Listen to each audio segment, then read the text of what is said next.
Olá, o Jornal da Unifra está no ar e destaca para você uma análise da dívida gaúcha com a União, o contexto histórico e econômico das últimas 4 décadas, governo após governo, que levaram o Rio Grande do Sul a ter mais de 50 bilhões de reais em contas para pagar.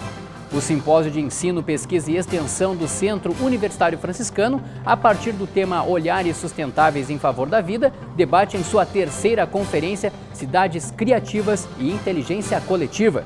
Você vai conhecer os 2 estudantes da Unifra que vão estudar no Canadá por meio do Protocolo de Cooperação e Mobilidade Acadêmica entre o Centro Universitário Franciscano e uma universidade da América do Norte.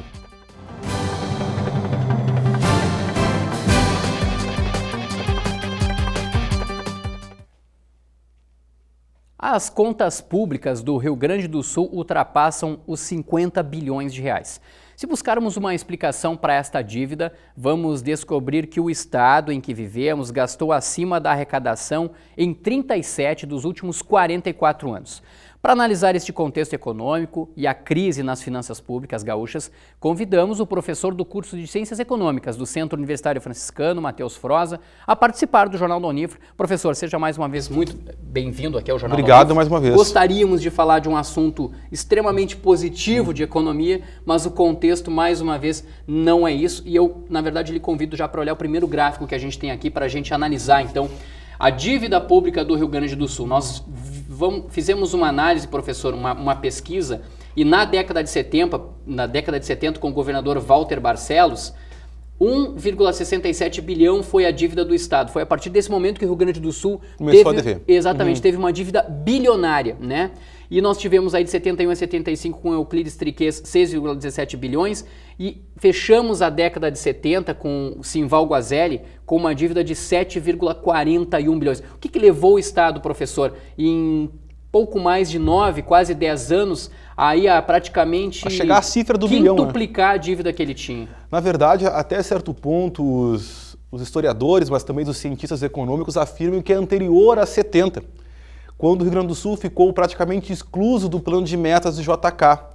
Cabe lembrar que nós só fomos beneficiados com o plano de metas aqui no estado com a Universidade Federal de Santa Maria e também com a ponte do Rio Guaíba, que são oriundas desse plano de metas. Então a indústria do Rio Grande do Sul, que também podia se refletir em termos arrecadatórios, não evoluiu. Muito pelo contrário, a nossa indústria estagnou. Atrelado a isso, eu tenho movimentos macroeconômicos importantes. Na década de 70, nesses 7 anos que perduram, eu tenho o primeiro e o segundo choque do petróleo. A crise do petróleo que vai nos impactar e a crise da dívida externa.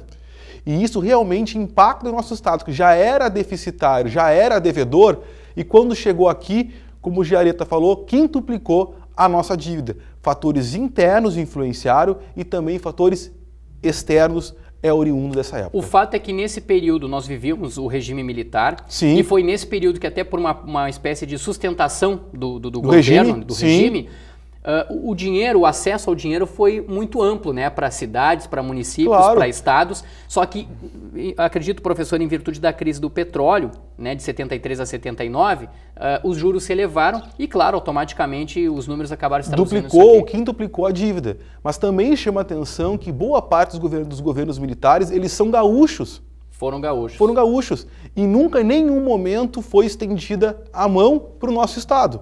Ou seja, depois que Vargas sai do poder, que é um gaúcho, nós não tivemos a ajuda do governo federal sem contrapartida em forma de juros. Perfeito. Isso não ocorreu. Década de 80 agora, professor, a gente tem aí, ó, na figura do governador Amaral de Souza, já em 11,12 bilhões de reais. Para nós ressaltar também, a partir de Amaral de Souza também está contribuindo com as pensões, né?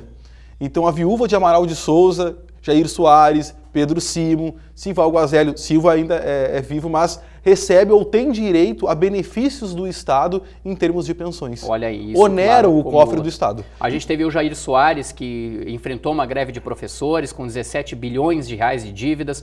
o governo Pedro Simon, que depois foi sucedido pelo seu vice, o Guazelli, porque o Pedro Simon saiu para ser candidato, 16,34 bilhões. A gente tem também a década de 90, que é a mais impactante, mas eu gostaria que o professor explicasse por que é a mais impactante. Porque aqui sim, professor, aqui me parece um descontrole total dos cofres do Estado. De 91 a 95, ao seu Colares, 29 bilhões, de 95 a 99, Antônio Brito com 44 bilhões, e depois o Olívio Dutra, que até dá uma equilibrada, não gastou muito, a gente percebe aqui, porque ele manteve-se praticamente a mesma dívida em 44 bilhões e meio. Olha só, essa é uma análise apartidária, e fica bem claro através disso que privatizar instituições públicas para contornar o caixa ou simplesmente renegociar a dívida sem contrapartida, que foi o que ocorreu entre 95 e 99, não traz solução.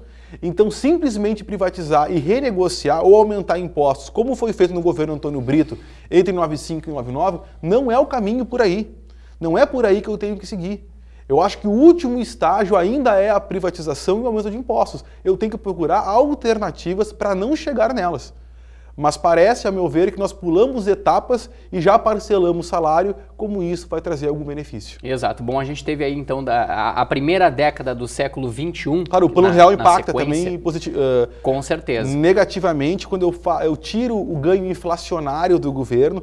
Como é que traduzir para quem não está nos assistindo é bem simples.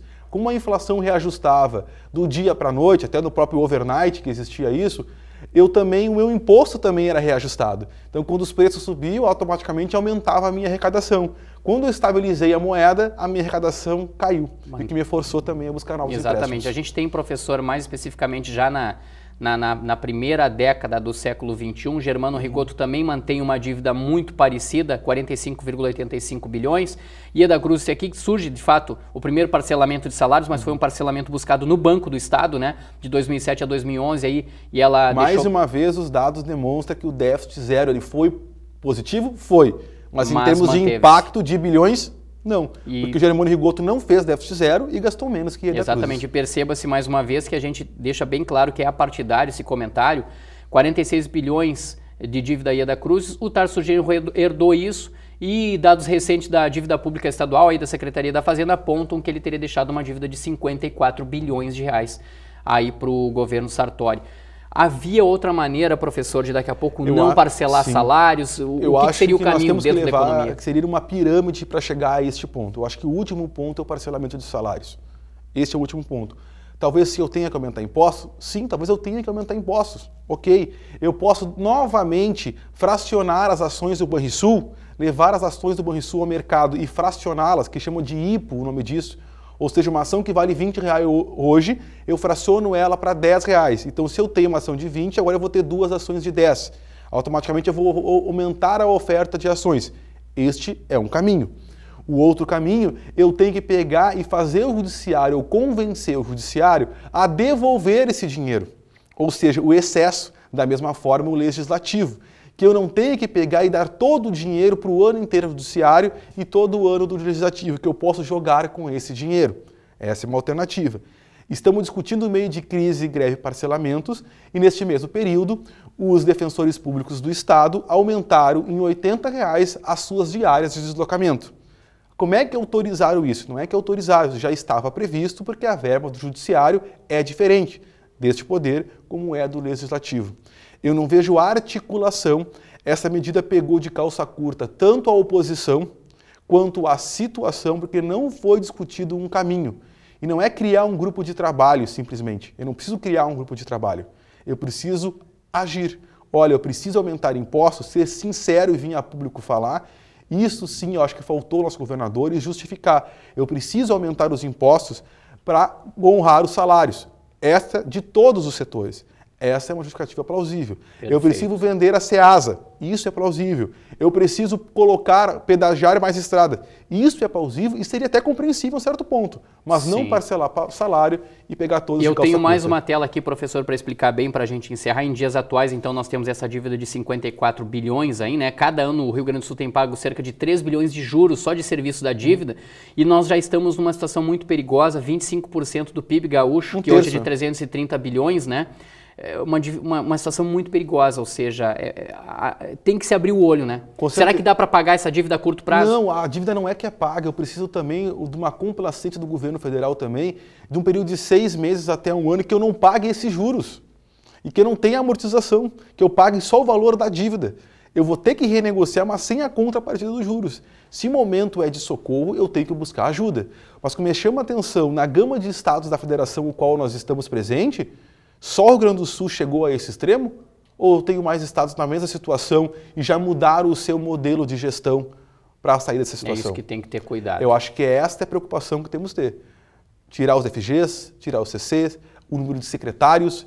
Eu começaria dando exemplo, para depois eu cortar o salário do servidor, principalmente da segurança e da educação. Professor, muito obrigado por essa análise e pela participação aqui no Jornal da Unifra. Grande abraço. Olha, a seguir, 2 estudantes do Centro Universitário Franciscano vão estudar no Canadá por meio de um intercâmbio entre a Unifra e uma universidade da América do Norte. 1 minuto, já voltamos.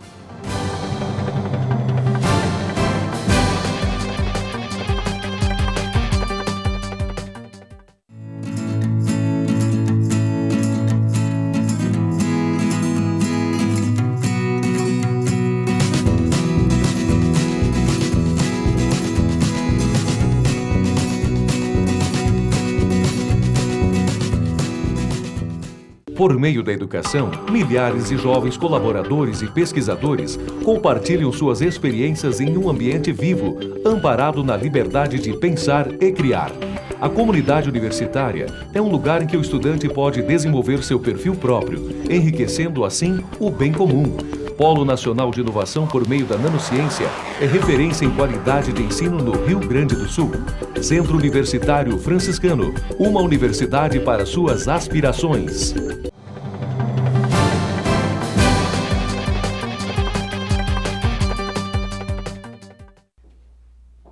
Dois estudantes do Centro Universitário Franciscano vão desenvolver parte dos estudos em uma universidade do Canadá. O intercâmbio será possível a partir do Protocolo de Cooperação e Mobilidade Acadêmica. Ele foi assinado no mês de março deste ano com a instituição de ensino canadense. Durante a seleção, além do desempenho no curso de graduação aqui na Unifra, um dos itens avaliados foi o domínio da língua inglesa.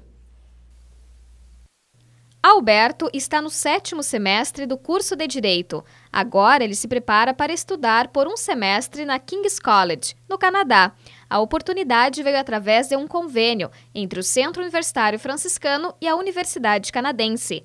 Para participar, o acadêmico passou por um processo de seleção. Envolveu uma redação, envolveu também documentações e tal, de tradução, mas principalmente a questão do próprio ensino aqui na Unifra, de notas e de perfil do estudante. O acadêmico foi o primeiro bolsista selecionado pelo programa Líderes Emergentes da América Latina, o ELAP, que destina bolsas de estudo a universidades da América Latina e do Caribe.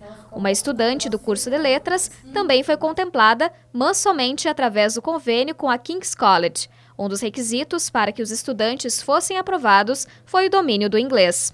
Esses alunos que estão indo para o Canadá, a exemplo de tantos outros que estão indo para outros países, eles são alunos com excelente perfil acadêmico. E a excelência no perfil acadêmico passa, sim, pela questão do conhecimento de língua. Eles prestaram uma prova de proficiência, um exame internacional reconhecido no mundo inteiro, que se chama TOEFL. E ambos conseguiram uma pontuação muito alta. Por isso que eles estão indo para o Canadá, assistirão aulas totalmente em língua inglesa, e participarão de todas as atividades acadêmicas. Então, é importante dizer para o nosso aluno que não basta querer fazer intercâmbio, é preciso ter os pré-requisitos necessários para se inscrever via edital e poder ser selecionado. Então, para quem, assim como Alberto, deseja estudar no exterior, dominar um segundo idioma é fundamental. E olha só esta dica para você. O Centro Universitário Franciscano oferece 3 oportunidades para aprender as línguas espanhola e inglesa. São os cursos de extensão de idiomas. Um deles é o de inglês completo, nível 1. São 14 vagas e as inscrições vão até o dia 18 de agosto pelo site unifra.br no link Extensão. As aulas começam em 22 de agosto e terminam em 28 de novembro. Outro curso oferecido é o de Estratégias de Leitura em Língua Inglesa 1. São 18 vagas e as inscrições podem ser feitas até o dia 27 de agosto pelo site unifra.br no link Extensão. As aulas começam em 4 de setembro e terminam no dia 19, também de setembro. Estratégias de Leitura em Língua Espanhola 1 é a terceira oportunidade dos cursos de extensão de idiomas. São 18 vagas aos interessados, que podem fazer a inscrição até o dia 27 de agosto, também pelo site unifra.br no link Extensão. As aulas serão de 4 a 19 de setembro. Para mais informações, você que quer fazer um curso de extensão em idiomas, pode acessar o site unifra.br ou ligar para o número 3220-1204. Eu espero uma melhora da língua inglesa, eu espero um crescimento tanto profissional quanto pessoal e, de repente, quem sabe até uma oportunidade de emprego lá. Legal. Olha, logo mais às 8 da noite, a Rádio Web Unifra exibe o programa Informação, noticiário que é produzido e apresentado por alunos do curso de jornalismo aqui do Centro Universitário Franciscano. E quem traz os destaques da edição desta quarta-feira é o Pedro Correia. Olá, Pedro. Olá, Jareta, tudo bem? Um dos destaques do nosso programa de hoje, outra vez, é o funcionalismo público e estadual. Os professores paralisaram as atividades nesta quarta-feira, a Brigada Militar aderiu ao movimento e a Polícia Civil também. Todos os servidores realizaram uma caminhada aqui em Santa Maria, no centro da cidade. Ainda vamos falar sobre o caso Bernardo. O juiz do caso tem até o dia 13 de agosto para dar o resultado se os réus irão ou não à júri popular. E ainda vamos falar do Enem. Santa Maria teve a melhor média do sul do Brasil no Exame Nacional do Ensino Médio. Essas e outras notícias você acompanha a partir das 8 horas da noite no programa Informação. Vai ao ar aqui pela Rádio Web Unifra, no site radiounifra.org. Um abraço, Jareta! Um abraço e um bom programa para você, Pedro. A seguir, a terceira conferência do Simpósio de Ensino, Pesquisa e Extensão do Centro Universitário Franciscano, com temas Cidades Criativas e Inteligência Coletiva. Antes, a previsão do tempo para esta quinta-feira.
O 7º workshop em Nanociências acontece entre os dias 18 e 19 de agosto. O evento já recebe as inscrições de estudantes e professores do Centro Universitário Franciscano e também de outras instituições. Confira aí.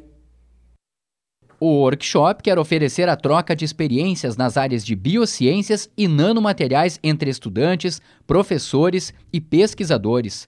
Entre outras iniciativas, a 7ª edição busca ainda qualificar os recursos humanos que atuam nas áreas de biociências e nanomateriais, o desenvolvimento regional e nacional na área de nanociências e favorecer o intercâmbio e a cooperação com outras instituições de ensino superior e também com as empresas. As inscrições podem ser feitas até o dia 10 de agosto, data em que serão também publicados os trabalhos aprovados. Os interessados em participar do 7º workshop em Nanociências do Centro Universitário Franciscano encontram mais informações sobre o evento no site unifra.br no link Eventos, pelo e-mail eventos@unifra.br ou também pelo telefone 3220-1219.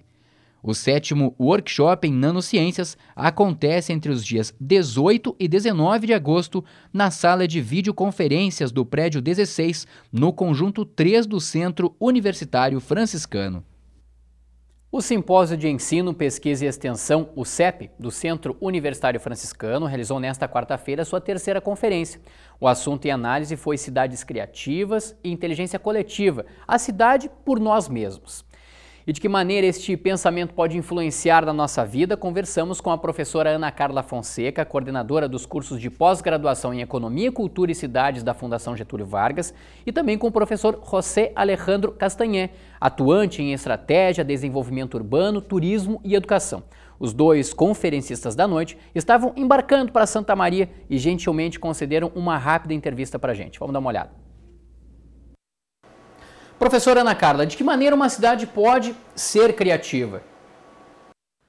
Então, uma cidade criativa é uma cidade que se reinventa continuamente. Como não há uma harmonização mundial desse conceito, que é relativamente novo, nós convidamos 18 colegas de 13 países, tão distintos quanto Taiwan, Noruega, Colômbia e Estados Unidos, para dizerem o que, na visão deles que trabalham com essa temática, é uma cidade criativa, buscando justamente características comuns.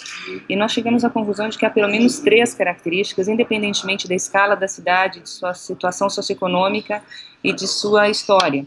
E essas 3 características, que são muito pertinentes a qualquer cidade que se pretende criativa, são inovação em sentido amplo, desde inovações sociais até questões mais vinculadas à pesquisa e desenvolvimento, conexões também em sentido amplo, lato sensu, desde conexões entre público, privado e sociedade civil nessa nova governança urbana, conexões entre áreas da cidade, que muitas vezes nós acabamos nas cidades já de maior porte, como é o caso de Santa Maria, vivendo em arquipélagos, nós não transitamos de fato pela cidade como um todo, e junto com inovações e conexões, a terceira característica de uma cidade criativa é sua cultura. E aí cultura tanto pela identidade, pela alma da cidade, aquilo que faz com que ela tenha um pique, mas também pelo impacto econômico da produção cultural, impacto econômico do teatro, das festas, das feiras de livro, enfim, de tudo que circula ao redor de cultura, das suas várias manifestações. E cultura também por gerar esse ecossistema mais propício à criatividade, do qual efetivamente o talento criativo se nutre.